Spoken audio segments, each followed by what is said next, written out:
So second సెషన్కి నా under eye peel start అవ్వబోతుంది. ఈ లోపున సిరి వచ్చింది. బాగున్నారా అని పలకరించారు. ఫైన్, నేను పలకరించాను. మీరు అండర్ ఐ కన్నా సో ఫస్ట్ మీ ఫేస్ మీద చాలా పిగ్మెంటేషన్ ఉంది నాకు ఎక్స్ప్లెయిన్ చేసింది. సో బయట చాలా మంది క్లినిక్స్ వాళ్ళు ఆ అమ్మాయి ఎక్స్ప్లెయిన్ చేశారు. అసలు నాకు అప్పుడు ఆశ్చర్యం వేసింది, అసలు ఈ మీద వచ్చి నాకు ఎక్స్ప్లెయిన్ చేసింది. 11,900 చేంజ్ నాకు కట్టమని చెప్పారు. ఆ రోజు నేను 11,900 ఒక సెషన్కి హెచ్కే సిగ్నేచర్కి. రిజల్ట్ ఏమీ లేదు అక్కడ. వాళ్ళు ఇచ్చే హెచ్కే సిగ్నేచర్ ఫేస్ ట్రీట్మెంట్ బయట హైడ్రా ఫేషియల్ రెండు ఒకటే అని.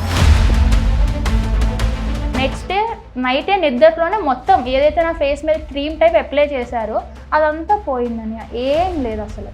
నెక్స్ట్ డే మార్నింగ్ చూసాను, ఎండ్లోకి వెళ్ళారు, అదైతే క్రీమ్ అప్లై చేశారో మొత్తం ఇట్లా తెల్ల తెల్లగా పీసెస్ టైప్ వచ్చేసాయి.